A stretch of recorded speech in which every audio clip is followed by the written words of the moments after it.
If you had to guess the name of a film simply from hearing a critic's response to it, and you read that the film smells pretty bad, it has no pace, sloppy continuity, zero humour, bland characters on top of being totally devoid of either warmth or humanity, you might guess that the film being described is Adam Sandler's comedy Jack and Jill. If the reviewer then added that the film's director would be better suited at directing traffic accidents, you'd be forgiven for not changing your guess. So interestingly, you'd probably be quite surprised if I told you that the film being described by Starlog magazine's Alan Spencer was in fact John Carpenter's The Thing.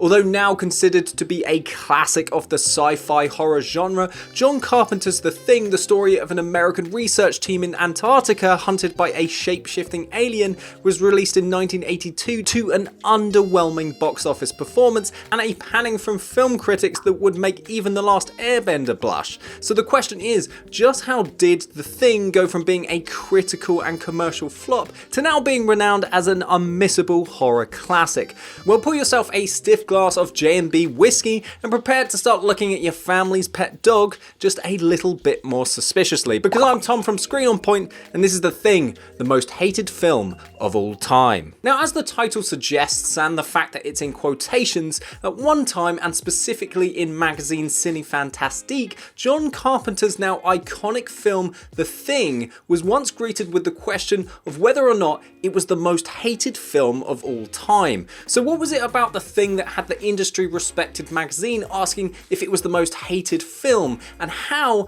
has people's perception of the film so drastically changed over time? Well, to answer these questions, we first have to look at the context surrounding the film's original release. It was the summer of 1982 and Steven Spielberg's E.T. had been released 2 weeks before, and E.T. received universal acclaim and grossed $792 million worldwide, which at the time made it the highest grossing film of all time. Just how much of an impact E.T. had culturally can be illustrated by the fact that after a special screening at the United Nations, Spielberg was immediately given a UN Peace Medal. The film was nominated for 9 Oscars at the 55th Academy Awards, including Best Picture, where it lost to Gandhi. Richard Attenborough, the director of Gandhi, was quoted as saying, "E.T. should win, I make more mundane movies." It's safe to say that when the director of a film that you're up against for Best Picture says that his film is mundane in comparison, you've made something that's had a pretty big impact on the zeitgeist. Because both E.T. and The Thing are science fiction and both include an alien visiting Earth, it's understandable that they were compared by film goers and critics at the time. Imagine going to see E.T. in the cinema and being won over by its charm and its likeable alien protagonist. It would likely be quite jarring if you went to go see The Thing only 2 weeks later with its nihilistic tone and a much less friendly alien character. Evidently, The Thing suffered massively because of this comparison, as after it was released theatrically in the US, it only grossed $19.6 million in its lifetime from a budget of $15 million. By looking closely at specific criticisms levelled at The Thing at the time of its release, we can argue with the gift of hindsight that it was the very aspects that were being criticised that actually make the film such a masterpiece. To do this, let's look at the New York Times review The Thing, Horror and Science Fiction, where Vincent Canby, who not only described the film as instant junk, but depicted the film's actors as being used merely as props to be hacked, slashed, disemboweled and decapitated. His argument there being that the film's characters, along with the actors in what he describes as worthy people, were not fleshed out enough to be considered anything more than victims for the alien to gruesomely stalk and kill, when in turn this critique actually focuses on the violent elements of the film that on a surface level viewing only seems to overshadow what is in actuality John Carpenter's understated approach when it came to giving his characters such realism. So with that said, and to dive into this a little further, it's probably safe to say that you've maybe at least once found yourself wincing when watching a film when characters begin telling each other information that they themselves would already know, but are saying out loud simply for the sake of giving the audience information. One explicit example of this kind of exposition is in the animated film Big Hero 6, when siblings have this conversation. Unbelievable. Oh, what would Mom and Dad say? I don't know. They're gone. They died when I was 3, remember? Needless to say, it's actually highly likely that a character would remember his own parents dying. So the only purpose this kind of expository dialogue serves is to tell the audience the character's backstory, which actually inadvertently distances the audience emotionally from the scene, as the explicit reminder only actually succeeds in detaching a viewer from the film. So what makes the script for John Carpenter's The Thing stand out as what many people believe to be a great piece of writing is that he is able to give the ensemble cast fleshed out characters without the use of extended scenes of exposition. And this was arguably achieved in the film's pre-production by Carpenter, having Kurt Russell and the rest of the cast live together for months at a time in the same conditions of the film's characters. Therefore, the actors had to some extent already lived out their characters' backstories, and they were able to organically develop each character's unique quirks and mannerisms to subtly inform the audience about who they are without repeatedly hitting them over the head with exposition. So ultimately, the characters' realistic group dynamic and dialogue actually only makes the more fantastical science fiction elements even more terrifying, heightening that sense of horror as they are grounded in the film's believable reality in a place that never at one time seems safe from harm. To Vincent Canby, on the surface level viewing, it may seem like the characters are just props and that the performers are only required to react to their life-threatening situation, whereas in reality, on a deeper look, the characters are actually just acting exactly as you or I would in that situation. A subtleness in the writing and from the actors that never looks out of place or cringy. As stated in his review, Canby feels The Thing was unsuccessful in keeping the audience interested by legitimate dramatic means, but really, films that don't lend to monologue-driven Shakespearean dramatics generally cater more to the likability and relatability of a character. Therefore, when one of them is hacked, slashed, disemboweled, or decapitated, it leaves you, the viewer, with a horrifying thought that this could have been you. Ultimately, what Canamy's New York Times review lingers on is the excessive displays of horror in The Thing that was undoubtedly shocking for audiences at the time, especially when comparing it to the family-friendly, mild peril in E.T. It is perhaps only now, with shock worn off and its violent horror seeming almost restrained in comparison to other horrors such as Hostel and Saw, that Carpenter's mastery of his craft can shine through all that hacking and slashing. And you can see this in how Carpenter withholds information from the audience throughout the film, which places us as the viewer in the position of the characters.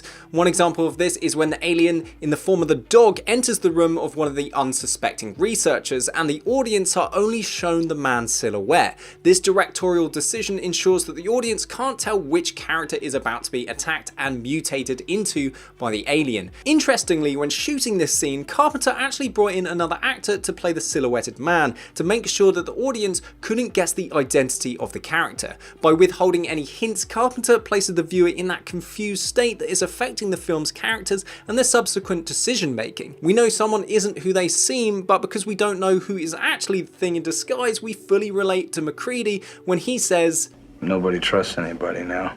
And we can truly share this state of paranoia. This overwhelming sense of paranoia in The Thing ties into the film's portrayal of the other, a concept often defined as an individual who is perceived by a group to be fundamentally different to them, threatening the status quo. In the 1954 Japanese film Godzilla, the titular monster is an enormous sea creature with seemingly unlimited power and destructive ability. With the tragedies of Hiroshima and Nagasaki in recent history for the Japanese, Godzilla is widely interpreted as reflecting Japan's fear of nuclear destruction, and evidently it's clear that the identity of the other in horror is often reflective of society's fears of the time. In 1981, a year before the release of The Thing, the AIDS epidemic forged a feeling of panic across the world, highlighted in the media attention of 5 cases of infected men in Los Angeles. There are clear parallels between the alien in The Thing and society's fear of those who were suffering from the virus. Like the real-life virus, it's impossible for the characters to know who is infected by the unknown alien, which presents this existential threat to the character's identity and sense of self. The feeling of paranoia and fear that existed in society at the time is mirrored by the characters in The Thing, not knowing who to trust. It could be argued, whether audiences and critics knew it or not, that the other, this representation of a very real threat facing society at the time, likely made this a bit too close to home for audiences to stomach. Arguably, it took general general audiences and critics alike until the release of Philadelphia, a film that snapped up several Academy Awards in 1993 over 10 years later, to appreciate and accept a film which covered the subject. With the criticism that The Thing plods in circles from one mock horror effect to the next, it's worth highlighting that Carpenter's attention to detail and mastery of slow building tension and terror make The Thing a film which is actually incredibly dense with detail, with each developing element of the film carefully chosen to create a feeling of ever increasing horror. It's a film that rewards repeat viewings, as there is so much in each scene that could easily be missed on a first viewing. This could explain why the film began to find its audience 10 years later when it was released on television and specifically VHS in 1992. The detail in repeat viewings is illustrated by looking closely at one key scene in the film, the infamous blood test scene. After shooting dead Clark in a tense standoff where neither the characters nor the audience know who is actually the creature, MacReady ties up the remaining members of his team and decides to test samples of each of their blood with a hot needle. As MacReady sets the scene by exclaiming, Every little piece is an individual animal with a built-in desire to protect its own life. You see, when a man bleeds, it's just tissue. The blood from one of you things won't obey when it's attacked. It'll try and survive, crawl away from a hot needle, say.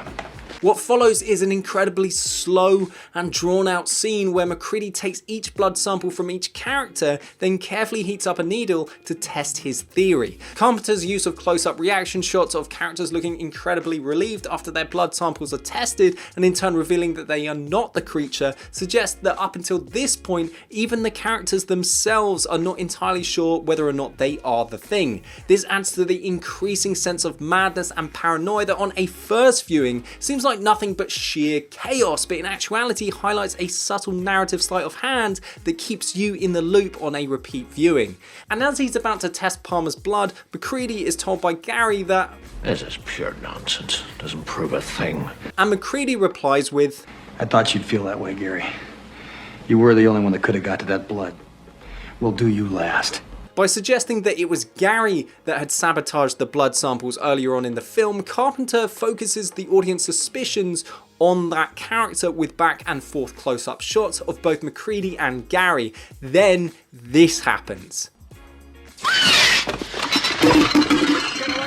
This misdirection and attention shift toward Gary makes the reveal of Palmer being the alien come as a genuine surprise. It is exactly these close-up shots used in this sequence, excluding Palmer from the shots, that make the audience momentarily forget that it is Palmer's blood being tested and where the attention should in fact be lying. Generally, horror films are often criticised for their use of jump scares, as the repeated use of sudden loud noises and fast movement toward the camera in films such as It Chapter 2 and Insidious are generally seen as the easiest way to get a cheap scare out of the audience and ultimately don't achieve anything for the narrative, leaving you in a constant reminder that the film's sole purpose is essentially for cheap thrill. What separates those films from this scene in The Thing is that slow, ominous build of escalating dread, and Carpenter's misdirection make this a jump scare that was only hidden by the filmmaker to cater to the suspense, serving to the clear purpose of progressing the film's narrative. After first seeing The Thing, actor Kenneth Tobey from the original film The Thing from Another World, a well-respected commercial and critical success of the time,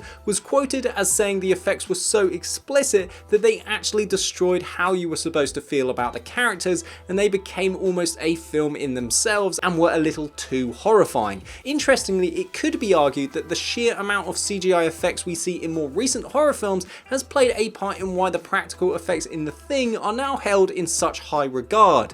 One look at the slippery CGI mutants in the Will Smith vehicle I Am Legend, and it's evident that there's nothing quite like poorly rendered CGI to really take you out of a film. After having worked with Carpenter on his previous film The Fog, special makeup effects creator Rob Bottin was brought in by the filmmaker to work on the practical effects of the alien. Bottin worked for 7 days a week straight for over a year to bring the creature to life via a mix of animatronics, puppets and prosthetics. Bottin's idea to have the alien be constantly changing its shape, coupled with his dedication to his craft, helped create a truly memorable antagonist. One effect shot that illustrates Bottin's attention to detail is the shot of the alien after it has attacked and assimilated the dogs. On closer inspection, the flower-like shape that emerges from it is actually thousands of tiny tiny dog tongues. The level of ambiguity that comes from not knowing what the alien's true form is and so never fully understanding it forces the audience to fill in the gaps with their imagination. The very fact that the creature effects are so practical gives the alien a tangible weight and makes the interactions with the film's characters more believable, something that, despite the use of character acting CGI actors on set, still hasn't held up to actors that are actually reacting to something that was physically on the set with them. Most notably demonstrated in the iconic chest-bursting scene in Alien, as the actors' reactions were as real as it gets, after Ridley Scott kept them in the dark about the animatronics. Going back to the review by Kenneth Tobey, in actuality, for the effects to be described as a little too horrifying, and the fact that they still hold up today, even in comparison to the shoddy CGI in the 2011 prequel, it puts the sheer horror of a first viewing into a very, very real perspective. One that probably just left you at the time only thinking about that. So evidently many cultural and historical factors have played a part in why The Thing was once suggested to be the most hated film of all time. It stood out from the family-friendly science fiction releases at the time and captured a sense of paranoia in the zeitgeist that was uncomfortably close to home for audiences. With the gift of hindsight and a long line of equally violent and graphic horror films to compare it to, is John Carpenter's expert skill at crafting tension and the overwhelming bleak and apocalyptic tone of the film that now shines through for horror fans. I'm sure it helps that films like Jack and Jill have been released since 1982, as is there really anything as terrifying as this? You want creamy goodness? I'm your friend. Say hello to my chocolate blend. So the next time you happen to be stranded in Antarctica and you see a dog running towards you in the snow, pray you have a little bottle of J&B whiskey in your pocket and a flamethrower in your hands. As the film's original tagline ominously warned us, man is the warmest place to hide. Thanks so much to Oscar Wallington for writing this essay. Go and follow him on Twitter at Oscar Wallington to enjoy a string of 6-year-old insightful tweets. The man loves himself some Randy Quaid. Thanks for watching that video. Please do like and subscribe. We upload 2 tasty and tenderized videos a week to sink your teeth into, and do let us know your thoughts in the comments. Make sure to follow us at Screen On Point and Tom A. Ransom on Twitter to satisfy my narcissistic need for acceptance and love, and you make sure you have a wonderful day.